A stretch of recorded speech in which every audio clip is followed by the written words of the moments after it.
जमील अपनी बीवी को तलाक देने वाला था। उसके वकील ने सारे कागजात तैयार कर लिए थे।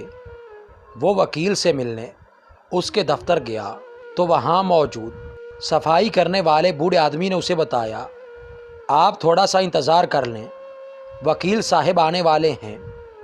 ये सुनकर वो वहीं बैठकर उनका इंतज़ार करने लगा। बूढ़ा आदमी दफ्तर की सफाई करने के बाद फर्श पर बैठ गया। जमील ने देखा कि उसके पास एक थैला रखा हुआ था।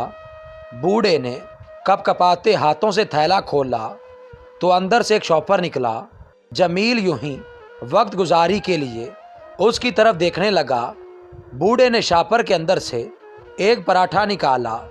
जमील ने गौर से देखा, पराठे पर 2 आलू रखे हुए थे, जबकि पराठा जगह जगह से जला हुआ था।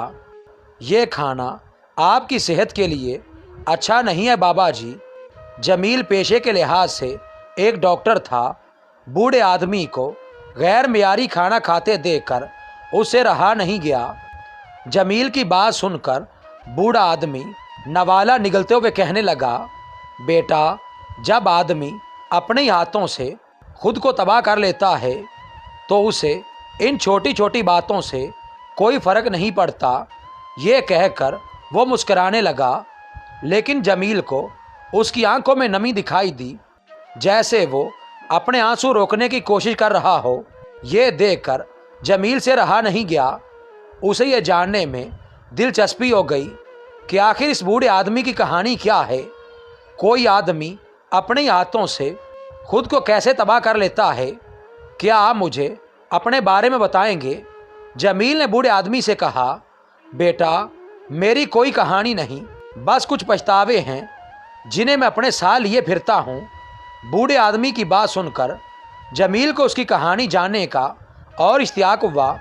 बेटा, ये उन दिनों की बात है जब मुझ पर ताकत और जवानी का नशा तारी था।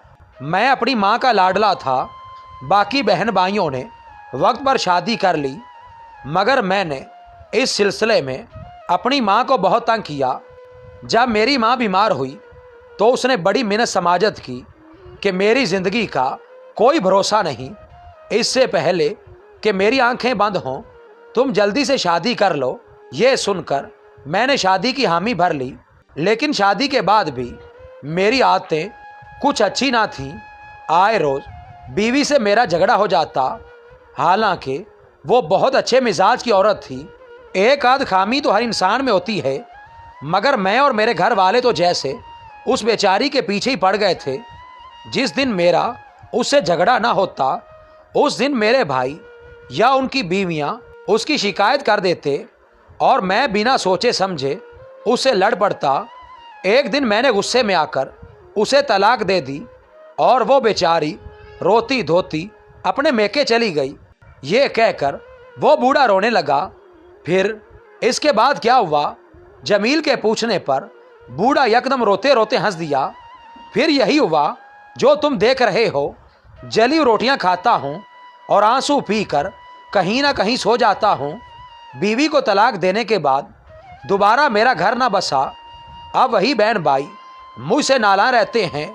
कुछ कहूँ तो कहते हैं कि अच्छी भली बीवी थी, उसे भी घर से निकाल दिया।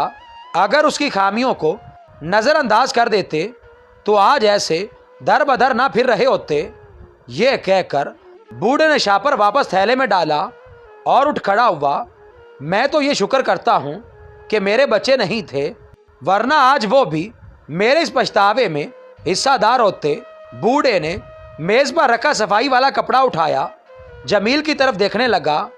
वकील साहब बता रहे थे कि आप बीवी को तलाक देने वाले हैं। मैं तो कहूँगा कि आपको भी अभी से जले हुए खानों की आदत डाल लेनी चाहिए। ये सुनकर जमील उस बूढ़े के अफसुर्दा चेहरे को देखता रह गया। थोड़ी देर बाद वकील आया तो उसने जमील को तलाक के कागजात पर दस्तखत करने को कहा, जिस पर जमील ने कहा, मुझे अपनी बीवी को तलाक नहीं देनी, मैं अपना केस वापस लेता हूँ। बूढ़े की बातें सुनने के बाद जमील को एहसास हुआ कुछ मामलात को घर में आराम से बैठकर सुलझाया जा सकता है। अगर आज उसने अपनी बीवी की کچھ باتوں کو نظر انداز نہ کیا تو کل یہی پچھتاوے اس کے حصے میں بھی آ سکتے ہیں۔ اگر میاں بیوی دوسروں کو درمیان میں لانے کی بجائے اپنے معاملات خود حل کر لیں تو بہت سی غلط فہمیاں دور ہو جاتی ہیں اور رشتے ٹوٹنے سے بچ جاتے ہیں۔